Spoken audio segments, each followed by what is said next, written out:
আসসালামু আলাইকুম বন্ধুরা, যারা ফায়ার সার্ভিসে আবেদন করবেন তারা কিভাবে মোবাইল দিয়ে আপনারা আবেদনের লিঙ্কে প্রবেশ করবেন, আবেদন ফর্ম পূরণ করবেন, তো সে বিষয়টা এই ভিডিওতে দেখাবো।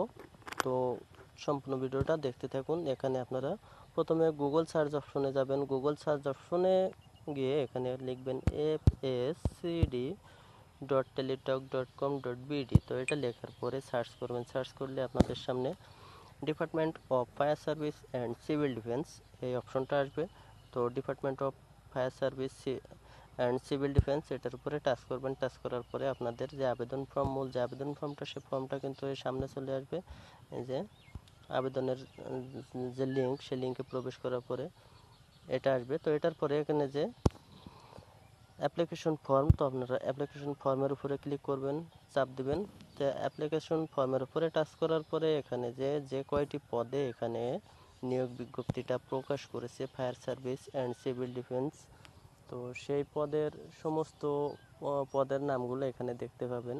যে master driver, engine driver, speed boat driver, তারপরে মোলোডার, ওয়্যারলেস, তারপরে যে ফায়ার ফাইটার, তো সমস্ত পদ এখানে আপনারা দেখতে পাবেন। তো যে পদে আবেদন করবেন তারা সেই পদের উপরে এখানে টাচ করবেন।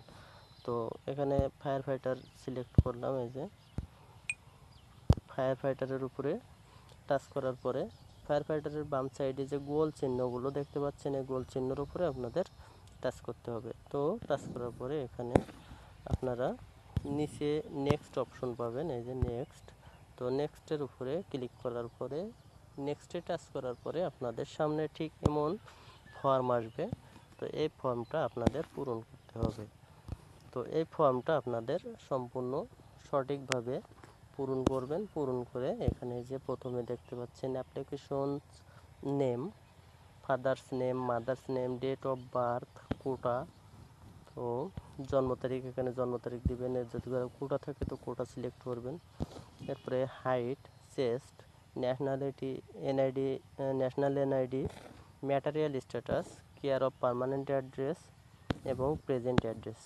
তো প্রেজেন্ট অ্যাড্রেস এবং পার্মানেন্ট অ্যাড্রেস, তারপরে আছে mobile number, confirm mobile number. তো মোবাইল নাম্বার এবং কনফার্ম মোবাইল নাম্বার দুটো কিন্তু একই নাম্বার দিতে হবে, একই নাম্বার দুইবার আপনাদের লিখতে হবে। এরপরে যে এসএসসি ইনফরমেশন, যে এসএসসি আপনার যে board examination, board roll number, result, group, passing ইয়ার, তারপরে এইচএসসি গ্র্যাজুয়েশন লেভেল আছে নিচে, তো গ্র্যাজুয়েশন লেভেল।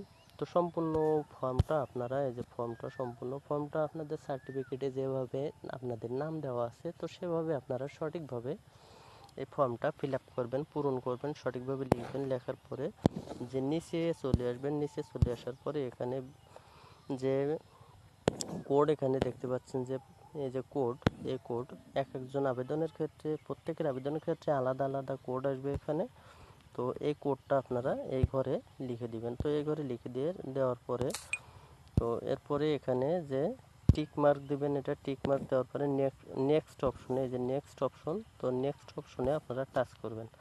তো নেক্সট অপশনে টাচ করার পরে আপনাদের পরবর্তী পেজে নিয়ে যাবে। যে পরবর্তী পেজ থেকে আপনাদের ছবি এবং সিগনেচার আপলোড করতে হবে। তো যে ছবি এবং সিগনেচার আপনারা আপলোড করবেন, তো ছবির সাইজ অবশ্যই 300x300 পিক্সেলের এবং 100 কিলোবাইটের ভিতরে থাকতে হবে। তাছাড়া আপনাদের যে সিগনেচার আপনারা আপলোড করবেন, তো সিগনেচার আপলোডের জন্য আপনাদের সিগনেচারের সাইজ হবে 300x80 পিক্সেলের। তো 300x80 পিক্সেলের যে সিগনেচার আপলোড করবেন তার সাইজ অবশ্যই 50 কিলোবাইটের ভিতরে থাকতে হবে।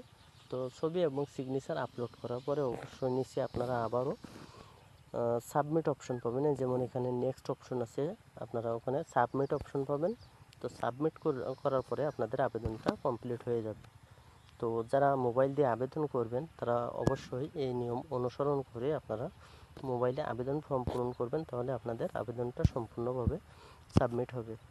তাছাড়া আবেদন সাবমিট করার পরে আপনাদের যে ইউজার আইডি পাবেন, সেই ইউজার আইডি ব্যবহার করে আপনারা কিন্তু টেলিটক সিমের মাধ্যমে আপনাদের পরীক্ষার ফি বাবদ যে টাকাটা পরিশোধ করতে হবে, সেটা এসএমএস করে টেলিটক সিমের মাধ্যমে আপনারা টাকাটা পরিশোধ করতে পারবেন। তাছাড়া এতে এই এই নিয়োগে আপনারা যে কীভাবে আবেদন করবেন সে বিষয়ে বিস্তারিত ভিডিও এবং নিয়োগ বিজ্ঞপ্তির বিস্তারিত বিষয় এই চ্যানেলে দেওয়া আছে।